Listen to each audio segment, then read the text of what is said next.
이기적 유전자 리처드 도킨스 지음 개정판 서문 1989년 리처드 도킨스 이기적 유전자가 출판된 이래 10여 년 동안 이 책의 중심 메시지는 교과서적인 정설로 자리 잡았다. 이는 모순적인 일인데 그 이유에 대해서는 약간의 설명이 필요하다. 이 책은 출판 당시에는 혁명적이라고 비판받다가 꾸준히 사람들의 인정을 받아 결국은 우리가 왜 난리법석을 떨었는지 의아할 정도로 정설이 되는 그런 종류의 책이 아니다. 그 반대다. 처음부터 서평은 만족스러울 만큼 호의적이었고 처음에는 논쟁이 될 만한 책처럼 보이지도 않았다. 해가 갈수록 논쟁을 일으키는 책이라고 평판이 나더니 지금은 과격한 극단주의 작품이라고 널리 여겨지고 있다. 그러나 극단주의라는 평판이 나는 동안 이 책의 실제 내용은 점점 덜 극단적이고 점점 더 보편적이 되어 가는 것처럼 보였다. 이기적 유전자 이론은 다윈의 이론이지만 나는 다윈이 택하지 않은 방식으로 표현하였다. 그러나 나는 그가 이 표현 방식이 적합하다는 것을 알고 기뻐할 것이라고 생각한다. 이 이론은 사실 신다윈주의의 정설의 논리적 연장선상에 있지만 나는 이를 새로운 이미지로 표현하였다. 이 책은 개개의 생물체에 초점을 맞추기보다는 자연을 유전자의 눈으로 본다면 어떨지 설명한다. 이것은 다른 이론이 아니라 다른 관점일 뿐이다. 나의 다른 책, 확장된 표현형의 첫머리에서 이를 네커의 정육면체에 비유하여 설명하였다. 이것은 종이 위에 잉크로 그린 2차원의 도형이지만 사람들은 이를 투명한 3차원의 정육면체로 인지한다. 이거를 수초간 응시하면 앞쪽과 뒤쪽이 바뀔 것이다. 계속 응시하다 보면 다시 원래의 정육면체로 돌아올 것이다. 이 두 개의 정육면체가 망막 위에 2차원 데이터로 그려질 때 서로 모순되지 않으므로 이렇게도 보이고 저렇게도 보이는 것이다. 어떤 것이 다른 것보다 더 맞는 것이라고 말할 수는 없다. 이처럼 자연 선택을 보는데도 두 가지 관점, 즉 유전자의 관점과 개체의 관점이 있다. 제대로 이해한다면 두 관점이 같다는 점을 알 수 있다. 즉, 같은 하나의 진실에 대해 두 개의 관점이 존재하는 것이다. 당신이 한 관점에서 다른 관점으로 바꾼다 해도 그것은 여전히 동일한 신다윈주의다. 지금 생각해보면 이 비유는 너무 조심스러운 것이었던 듯하다. 새로운 이론을 제안하거나 새로운 사실을 발견해내는 것보다 과학자가 할 수 있는 더 중요한 공헌은 기존의 이론이나 사실을 보는 새로운 관점을 발견하는 것인 경우가 종종 있다. 네커의 정육면체 모델은 위의 두 가지 방법이 똑같이 타당하다고 주장한다는 점에서 오해를 불러일으킬 소지가 있다. 분명히 이 비유는 부분적으로는 옳다. 이론과 달리 관점은 실험을 통해서 옳고 그름을 판단할 수 있는 것이 아니다. 즉, 우리에게 친숙한 증명과 반증이라는 잣대를 적용할 수 없다. 그러나 관점의 전환을 통해서는 이론보다 더 귀중하다는 것을 얻을 수 있다. 관점의 전환이란 흥미롭고 검증 가능한 많은 이론이 탄생하고 상상조차 못했던 사실이 밝혀지는 하나의 지적 분위기를 창출할 수 있는 것이다. 하지만 네커의 정육면체의 비유는 그렇게 할 수 없다. 그 비유는 보이는 이미지가 뒤바뀌어도 된다는 아이디어를 이해시켜주기는 하지만 그 가치를 정당하게 평가하지는 못한다. 우리는 지금 동등한 관점 사이의 전환이 아니라 극단적으로 말하자면 변용이라고 일컬을 수 있는 전환에 대해 말하는 것이다. 여기서 한 가지 빠뜨릴 수 없는 사항은 이러한 상태가 된 데에는 내가 기여한 것이 없다는 것이다. 그러나 이러한 이유에서 나는 과학과 과학의 대중화를 명확히 구분하는 것을 좋아하지 않는다. 전문 문헌에만 나오는 개념들을 누구나 알게 쉽게 설명하는 것은 매우 어려운 기술이다. 여기에는 통찰력 있는 언어 구사와 적절한 비유가 필요하다. 참신한 언어와 비유로 끝까지 밀고 나가다 보면 새로운 시각을 가질 수 있다. 그리고 앞서 내가 주장했던 것처럼 새로운 시각은 그 자체로 과학에 독창적인 공헌을 할 수 있다.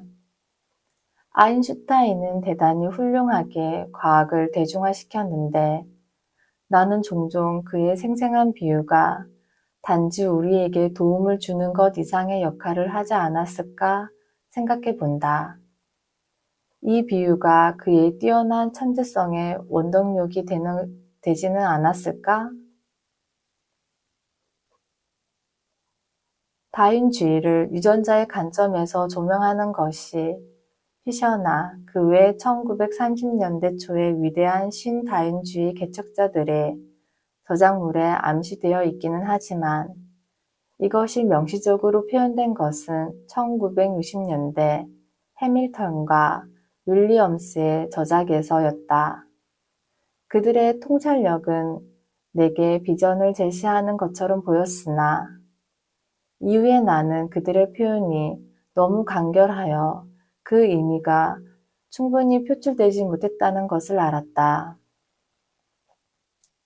나는 좀 더 확장되고 발전된 형태의 저작물이 있다면 생명에 관한 모든 것을 이성적으로뿐만 아니라 감성적으로 하나로 묶을 수 있을 것이라는 확신이 들었다. 나는 유전자의 관점에서 조명하는 것을 옹호하는 책을 쓰려고 했다. 그 책은 당시 대중적인 다윈주의에 널리 펴져 있던 무의식적인 집단 선택론적 견해를 바로잡는 데 도움이 될 수 있도록 사회적 행동의 신뢰를 많이 담아야 했다. 나는 1972년에 책을 쓰기 시작했는데 그 해에는 노동쟁의로 실험실의 연구가 중단되어 등화 간제 하에서 써야 했다. 어떤 면에서 보면 불행하게도 등화 간제는 겨우 장 2개를 썼을 때 해제되었으며 나는 1970년에 1년간의 안식력을 얻을 때까지 글쓰기를 중단해야만 했다. 그러는 동안의 이론은 특히 메이너드 스미스와 트리버스에 의해 확장되었다. 지금 돌이켜보면 그때는 새로운 아이디어가 공중에 둥둥 떠다니던 신비스러운 시기 중 하나였다. 당시 나는 흥분과 열광에 휩싸여 이기적 유전자를 썼다.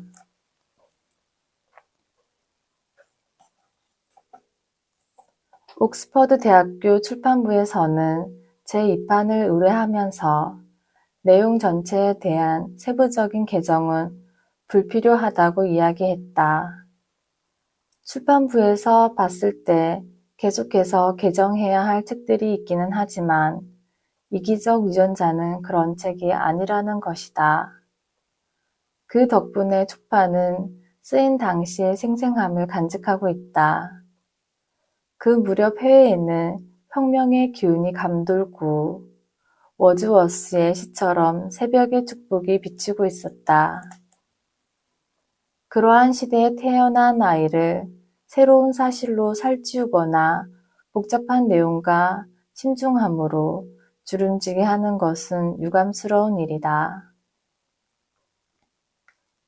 그래서 원래 본문에 있던 결함이나 성차별적 대명사는 그대로 두고 고쳐야 할 사항이나 독자의 반응, 그리고 학문적 발전에 대한 보주를 거미에 달았다.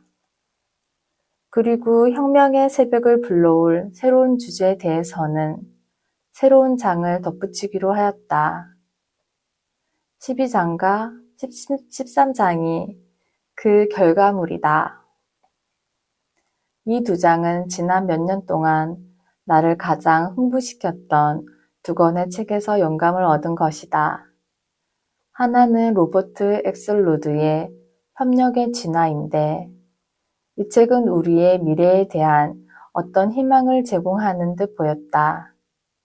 다른 하나는 내가 쓴 확장된 표현형이다. 이 책은 그간 나를 사로잡았던 주제를 담고 있고 또 사실일지 아닐지 모르겠지만 이제까지 내가 쓴 책 가운데 가장 훌륭한 책일 것이다. 마음씨 좋은 놈이 1등 한다는 제목은 1985년에 내가 출연했던 TV 프로그램 BBC 호라이즌에서 따온 것이다.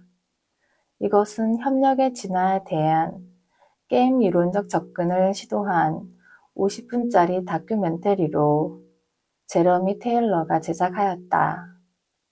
이 프로그램 제작 과정과 그가 제작한 다른 프로그램인 눈먼 시계공을 보면서 나는 그의 직업적 신념에 존경심을 갖게 됐다. BBC 호라이즌의 제작자들은 각자가 맡은 방영 주제에 대해 학문적 전문가가 되었다. 테일러를 비롯한 BBC 호라이즌 사람들과 함께 일하면서 이 책 12장의 제목 이상의 것을 얻은 것에 깊이 감사한다. 나는 최근 납득할 수 없는 사실을 한 가지 알게 되었다. 지명도 있는 과학자 중에서 아무런 일도 하지 않고 출판물에 버젓이 자기 이름을 올려놓는 사람이 있다는 사실이다. 어떤 노장 과학자는 연구시설 및 연구비를 제공하고 원고를 읽어준 것이 자기가 한 일의 전부임에도 불구하고 그 논문에 자신의 이름을 넣어줄 것을 요구한다. 아마도 그의 학문적 명성은 모두 학생과 동료의 업적으로 얻어진 것일지도 모른다. 이러한 부정행위와 싸우려면 어떻게 해야 할지 모르겠다. 이제부터라도 학술지의 편집자들이 논문에 참여한 각 저자들의 기여 내용에 대해 서면각서라도 받아야 하는 것은 아닐까. 그러나 이것은 여담이다. 이 문제를 언급한 것은 이와 대조되는 일이 있기 때문이다. 헬레나 크로니는 이 글의 한 단어마다 더 좋은 글로 다듬기 위해 수고를 아끼지 않았다. 그녀의 단호한 거절이 아니었다면 이 책의 모든 새로운 부분에 그녀가 공동 저자로 명기되어야 할 마땅했을 것이다. 나는 크로닌에게 깊이 감사하고 있으며 감사의 말을 이제 줄여야 한다는 점에 대해 사과드린다. 또한 특정 부분엔 조언과 건설적 비판을 해준 마크 리들리, 마리아 도킨스, 그리고 앨런 그라펜에게도 감사드린다.